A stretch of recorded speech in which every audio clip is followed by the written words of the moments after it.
Hello, welcome to In Parliament. I am Sharon Tong. Parliament has passed amendments to the Employment of Foreign Manpower Act. These amendments aim to enhance the government's ability to maintain the integrity of the work pass framework and ensure Singaporeans remain the core of the workforce. Acting Manpower Minister Tan Chuan Jin said the changes will introduce a calibrated response to different contraventions. It will also allow his ministry to step up enforcement action against errant employers, foreign workers and syndicates. Singaporeans ultimately suffer when employers fail to pay the true cost of hiring foreign manpower or hiring foreign manpower that they are not entitled to. Local workers will lose out on employment opportunities. Honest employers who play by the rules are also unfairly disadvantaged. Besides errant employers, syndicates also profit from setting up sham operations to illegally import and supply foreign workers who otherwise should not be here. Syndicates have devised increasingly complex schemes to get round our enforcement approaches. Such operations exploit foreign workers, and they also cost our local employment opportunities and cost us resources to assist stranded workers. The amendments will be made along three broad thrusts. The Ministry of Manpower will establish an administrative penalty regime to complement prosecution efforts. Mr. Tan said while all contraventions are currently classified as criminal offences, the change will mean some existing offences will now be newly classified as administrative infringements. Instead of going through a lengthy court process, commissioners for foreign manpower will be appointed and empowered to impose administrative financial penalties capped at $20,000 per infringement. They can also debar employers from applying and renewing work passes and issue directions for errant employers to comply with. We use essentially three principles to determine which infringements to classify as administrative infringements and which to regard as criminal offences. First, administrative infringements do not cause direct harm or abuse to workers. Where workers are harmed or abused, it is still important to retain the possibility of custodial sentencing. Second, these infringements would not have been regarded as criminal activities outside the work pass framework. Third, administrative infringements are those for which administrative financial penalties and administrative actions such as debarment from application of work passes would be effective in deterring errant behaviour. So let me emphasize that this move to classify certain infringements as administrative in nature by no means represent a softening in our enforcement approach. Rather, these amendments will allow us to step up enforcement and increase our enforcement effectiveness. A second amendment to the Act seeks to enhance deterrence by raising the penalties for 5 key standalone contraventions. The government can now prosecute syndicates that set up shell businesses and illegally import and supply foreign workers. It will also prosecute foreign workers that submit forged educational qualifications to circumvent the ministry's criteria for educational qualifications for S-Pass and employment pass holders. Third, it will prosecute anyone, including employers, supervisors and HR staff, who collects employment kickbacks, which workers are made to pay based on promises of employment. The ministry will also impose a maximum administrative financial penalty of $20,000 on errant employers that illegally recover employment costs from foreign workers.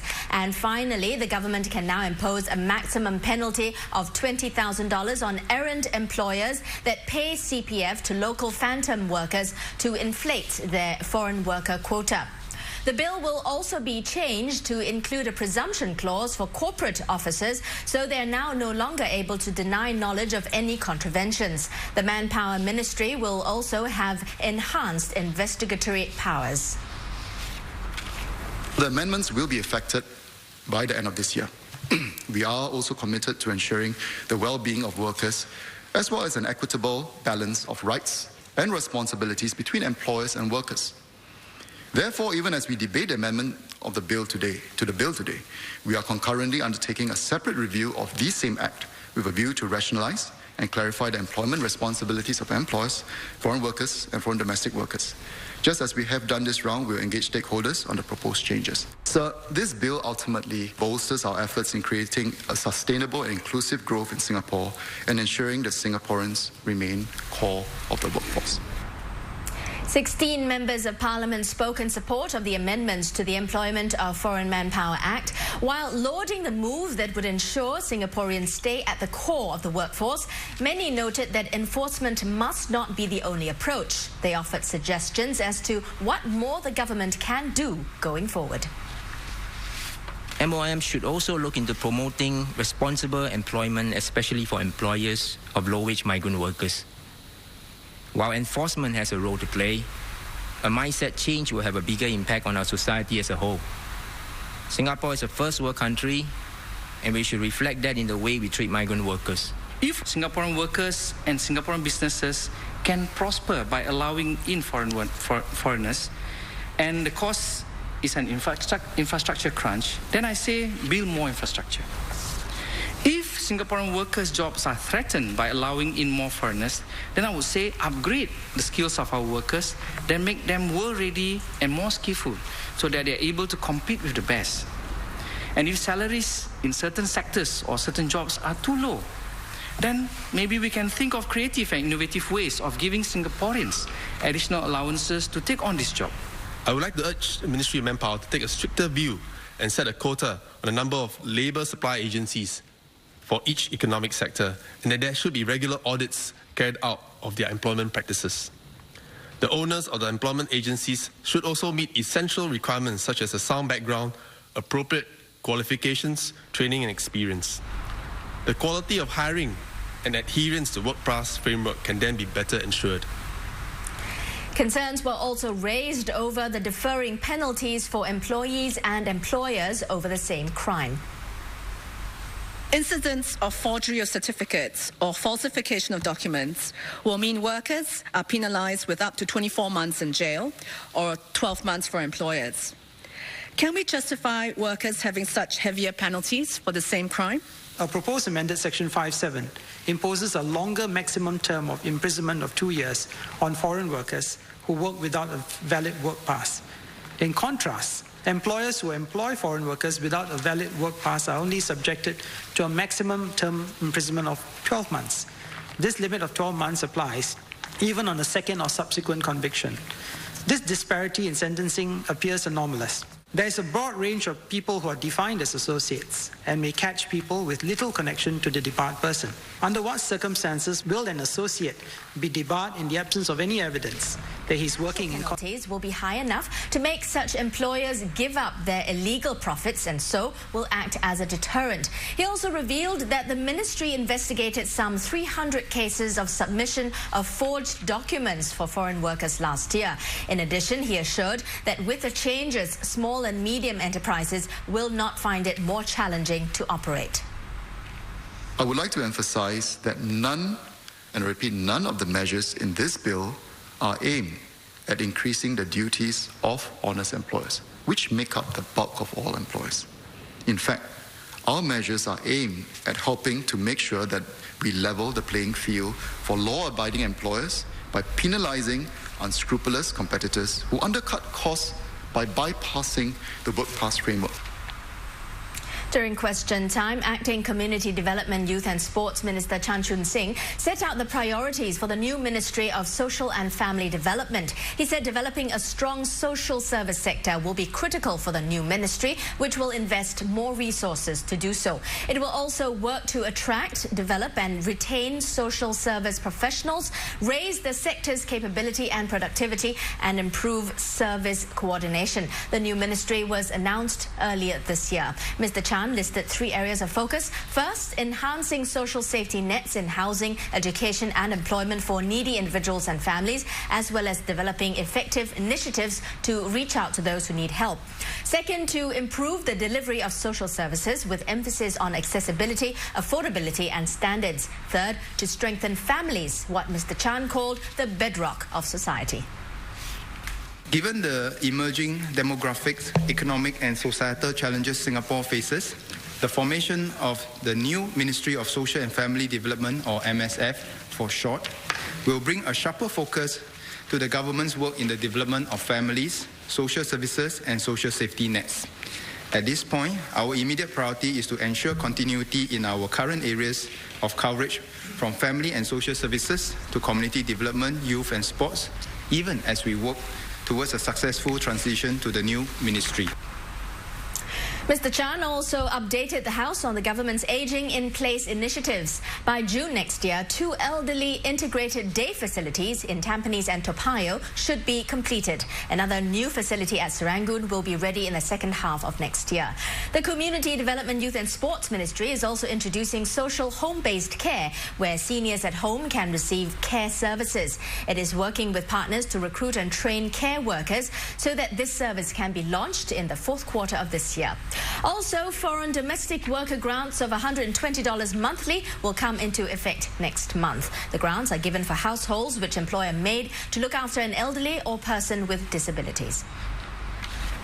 To provide greater support for the vulnerable elderly in the community, my ministry will organize the existing Seniors Activity Centre, or SACs for short, into a hub and spoke concept where anchor SACs will support clusters of SACs to strengthen and expand their reach. Anchor SACs will perform additional roles such as closer monitoring through home visits, case management and counselling services for vulnerable elderly in the community. We expect the first 6 anchor SACs to start operations by December this year. By 2016, we will have 16 anchor SACs supporting some 39,000 elderly Singaporeans.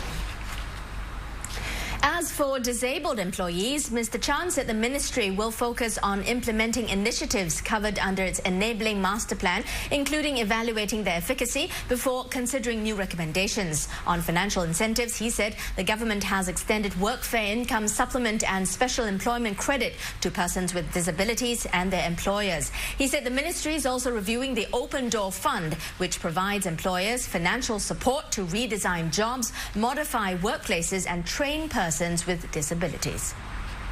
May I ask the Minister whether he will consider improving the transport facility for the disabled in terms of the transport mode availability to help them to get to their jobs or to their doctors, and also in terms of financial assistance for the needy who require such transport? We know that the London Cab issue has come up and the licenses will expire next year. So we have just completed our request for proposals, and I'm happy to note that some operators have come forward to help us run a new fleet of vehicles that can take some of these high-back wheelchair and motorized wheelchairs to enable our disabled community to have wider access to the public transport. The government is relaunching the tray return initiatives at a few hawker centres in the last quarter of this year. Existing centres will be retrofitted with tray return areas, and all new ones will have such facilities. The aim is to encourage patrons to return their crockery after eating so the workload of cleaners can be eased. Environment Minister Vivian Balakrishnan assured that this will not lead to cleaners being out of jobs. He said in future, cleaners are likely to be in short supply. As patrons, as customers, we will all have to be more gracious and more considerate, not only for the burden of the cleaners, but also for the patrons who join us at the table or eat subsequently at the same table as us. I would point out that it is very wrong to take the attitude that this is a paid-for service, therefore I don't need to return the tray or I don't need to clean up the mess that I leave behind. I think we should flag this out as simply ungracious, inconsiderate behaviour. Singapore needs to step up productivity efforts to ensure better incomes and better living standards. And Acting Manpower Minister Tan Chuan Jin says the government is fully committed to supporting schemes to help businesses cope in Singapore's tight labour market. In parallel to our productivity drive, companies need to reduce their reliance on manpower, and workers need to continue upgrading themselves so that they can take on the higher value-added jobs created as we restructure the economy. If we are to succeed, we must persist in the gradual tightening of our foreign worker policy. 30% of S-Pass and Employment Pass applications were rejected in the first 6 months of this year. This is up from the 26% of total applications rejected for the whole of 2011. Of the total number of applications rejected so far this year, the acting Manpower Minister said 29% were for renewals of passes. Again, this reflects an increase from last year's total of 21%. Mr. Tan said the rejections were due to increasing the qualifying salaries for employment and S-Pass from July last year, among other reasons.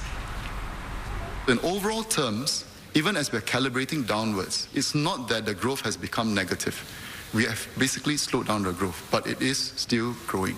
And we need to watch that growth to make sure that from a macro perspective, it is at a rate that we can sustain, it's a rate that we can be comfortable. We are still looking at, from a broad basis, about 1/3 of our overall workforce to comprise for foreign work, in terms of foreign workforce as part of the overall workforce. Publicly funded institutes of higher learning may have the responsibility and autonomy to manage their own resources, but they are still accountable to the Education Ministry through annual performance reviews and 5 yearly quality assurance reviews carried out by external panels. The Ministry also works with these institutes to plan annual student intake and enrollment, taking into account the manpower needs of the economy and the capacity of the institutions. All private education institutions or PEIs have to comply with the requirements in the Private Education Act, which include ensuring the adequacy and relevance of facilities for students' learning needs. The Education Ministry assesses the performance of Singapore's autonomous universities on multiple dimensions that cover both education and research. Indicators such as student quality, graduate outcome and resource utilization are used in the assessment. It also takes into account the findings from the Quality Assurance External Review Panel, which the Ministry commissions. The panel is made up of independent leaders, professionals and academics, both local and international. Senior Minister of State Lawrence Wong said this in response to a question by MP Ellen Lee on whether the ministry accepts the university ranking tables produced by agencies such as Quacquarelli Simmons and Times Higher Education, even if these agencies rank Singapore's autonomous universities unfavourably.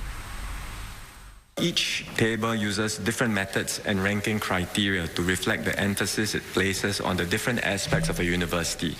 So, for example, the Shanghai Jiao Tong University ranking places 90% weighting on research-related indicators, whereas another very popular, very commonly cited ranking, the Quacquarelli Simmons ranking, QS rankings, is highly dependent on the academic reputation of a university based on the survey responses of other peer institutions.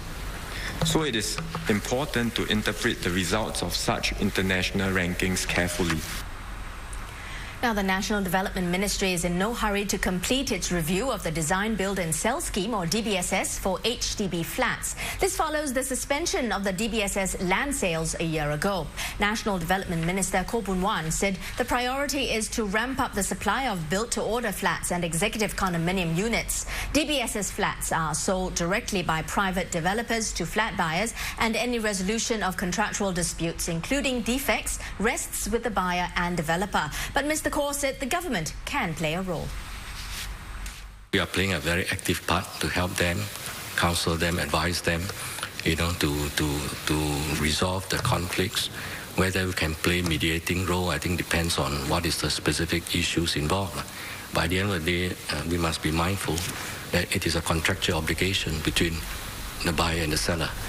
But we can advise your residents, perhaps together with the MP, local MP, to see what is the problem and whether there are ways to resolve some of those issues. Senior Minister of State Lee Yi-hsien says there is interagency coordination to plan for necessary infrastructure ahead of demand, especially when new public housing projects are developed. So the Housing and Development Board works with the Land Transport Authority for the construction of rail lines, expressways and major roads. Mr. Lee said HDB also works with other agencies to provide more schools, hawker centres, health and commercial facilities in tandem with the growth of estates. We have learned a lesson internally that we also need to plan in a longer time horizon.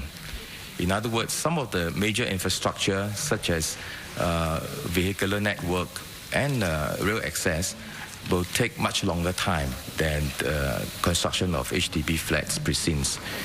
So I think that coordination for short-term construction projects and longer-term planning are ongoing, and we would, intensify them as and when necessary. And while Singapore continues to grow, the government stands ready to act if the economy hits a downturn. Deputy Prime Minister and Finance Minister Tharman Shanmugaratnam elaborated that specific measures and the level of government risk sharing with businesses and banks will depend on the severity of the downturn.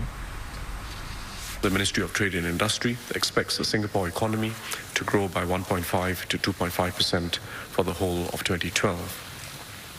Nevertheless, I can assure members that we are monitoring the downside risks to Singapore's economic and financial stability very closely. The government stands ready to provide assistance to businesses and workers should there be a more significant economic downturn. Singapore's economic relations with the European Union and India are well established, and both are important markets for local companies. In giving an update on Singapore's trade negotiations, Trade and Industry Minister Lim Hng Kiang told the House all is on track. EU-Singapore FTA negotiations are now at an advanced stage, with 11 rounds of talks held since they were launched in December 2009. As for the second review of the Comprehensive Economic Cooperation Agreement between Singapore and India, Mr. Lim said both countries are looking to improve the goods and services and investment chapters of the agreement. Mr. Lim hopes negotiations for both agreements will conclude by later this year. Our economic relations with the EU and India are well established, and both countries are important markets for our companies. The launch of the EU-Singapore FTA, or Free Trade Agreement, and the ongoing second review of the Comprehensive Economic Cooperation Agreement, or CECA, with India reflect the interests of Singapore-based companies in these markets and vice versa.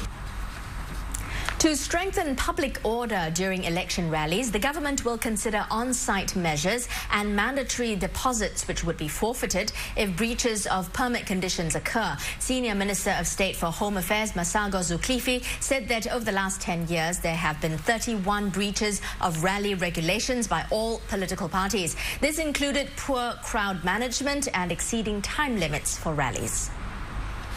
We believe that we should take a non-escalatory approach at this point of time because, as you all know, election periods are times when emotions run high. It is prudent for the police to take a precautionary stance. Police orders ought to be taken seriously, no matter how minor the directions are, so that the permit holders as well as the candidates can carry out their rallies in an orderly fashion, and then the security and safety of the crowds can be assured. Parliament has adjourned to a date to be fixed. Good night.